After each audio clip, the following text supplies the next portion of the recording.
Indonesia memulai proyek ambisius, memindahkan ibu kota dari Jakarta ke ibu kota Nusantara di Kalimantan Timur. Ini bukan sekadar memindahkan kantor pemerintahan, tapi membentuk ulang masa depan bangsa. Jakarta menghadapi kepadatan, kemacetan, dan tanah amblas. Pemindahan ke Kalimantan mendorong pertumbuhan ekonomi di timur dan menyeimbangkan pembangunan. IKN dirancang sebagai kota pintar, hijau, dan berkelat. Benim.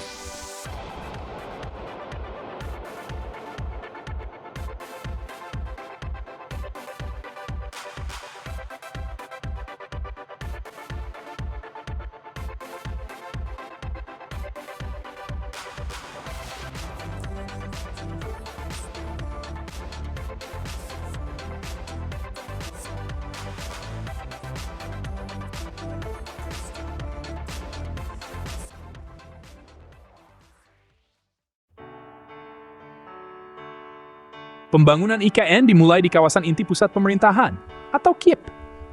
Istana Presiden dan Wakil Presiden baru sedang dibangun, simbol era baru Indonesia. Jalan, sistem air, dan utilitas penting juga tengah dikerjakan untuk mendukung penduduk pertama. Kemajuan di KIP menunjukkan pemindahan ibu kota berjalan sesuai rencana. IKN siap menjadi jantung politik baru Indonesia.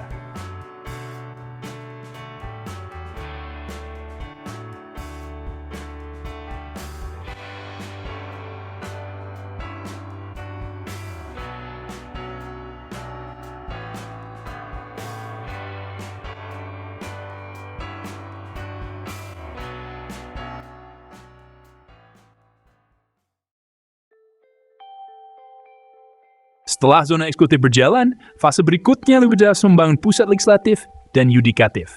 Kompleks baru ini akan menciptakan ekosistem politik IKN. Fase ini melengkapi visi IKN sebagai ibu kota yang berfungsi penuh.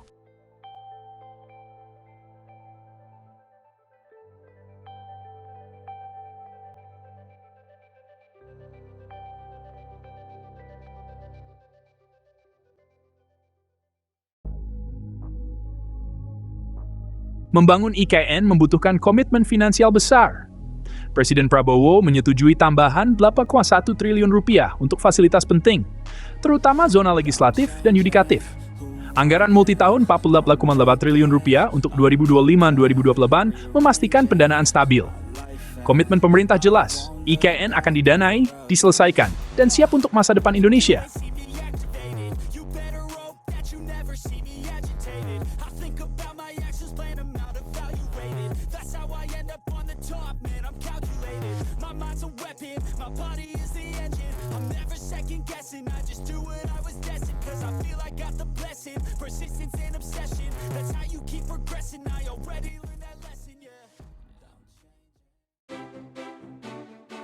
Visi IKN menarik perhatian global, mengundang pemerintah asing dan investor.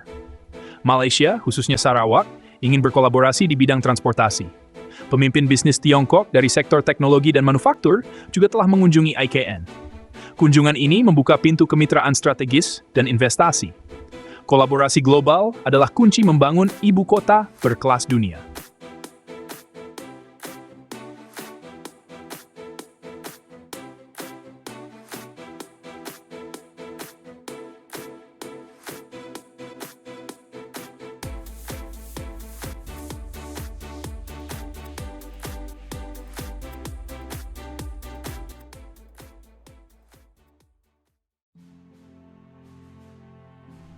Konektivitas sangat penting untuk keberhasilan IKN. Jalur kereta api Trans Borneo akan menghubungkan Indonesia, Malaysia, dan Brunei, merevolusi perjalanan dan perdagangan. Maskapai baru, Air Borneo menawarkan penerbangan langsung ke Nusantara.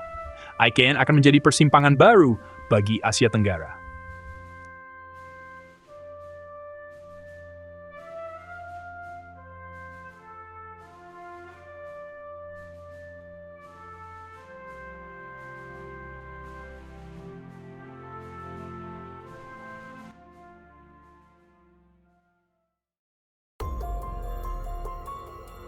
Kemajuan IKN terhambat oleh keputusan Mahkamah Konstitusi tentang hak atas tanah.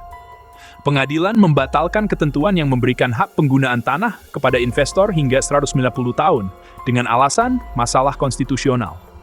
Ini menciptakan ketidakpastian bagi investor swasta yang membutuhkan kerangka hukum yang jelas. Hak atas tanah jangka panjang adalah insentif utama untuk menarik modal swasta ke IKN. Sekarang, beberapa investor ragu-ragu menunggu peraturan baru. Pemerintah harus menyeimbangkan kebutuhan investor dengan batasan konstitusional dan kepentingan publik. Putusan tersebut memaksa pemikiran ulang tentang pengelolaan tanah di IKN. Kerangka hukum yang adil dan stabil sangat penting untuk masa depan kota.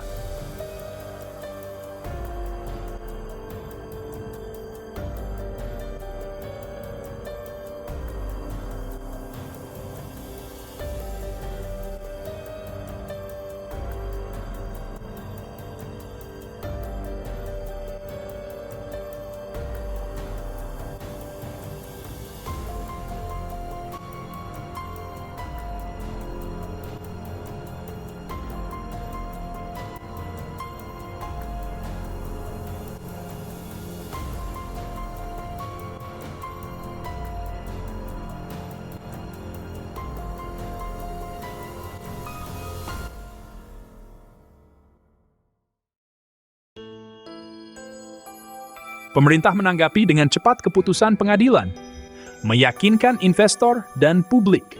Para pejabat menekankan IKN tetap menjadi prioritas utama, dengan jadwal 2028 tidak berubah. Peraturan baru tentang hak atas tanah sedang disusun agar selaras dengan konstitusi dan putusan pengadilan. Tujuannya adalah untuk memberikan kepastian hukum bagi investor sambil menghormati hukum nasional. Solusi kreatif, seperti model kemitraan publik swasta yang baru, sedang dieksplorasi. Fleksibilitas pemerintah dan penghormatan terhadap supremasi hukum mengirimkan sinyal positif kepada para mitra. Fokusnya adalah menjaga pembangunan IKN tetap pada jalurnya. Fondasi hukum yang kokoh sama pentingnya dengan pembangunan fisik kota.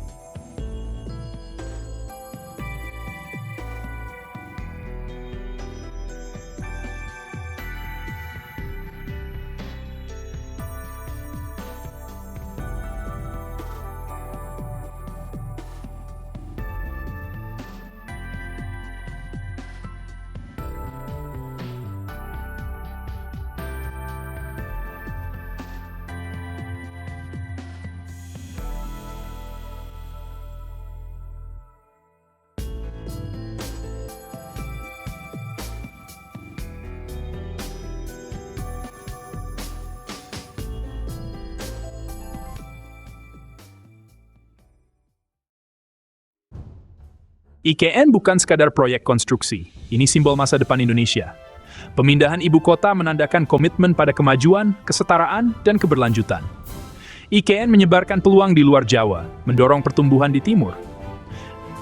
Jika IKN berhasil, ia akan menjadi mercusuar kemajuan bagi seluruh rakyat Indonesia.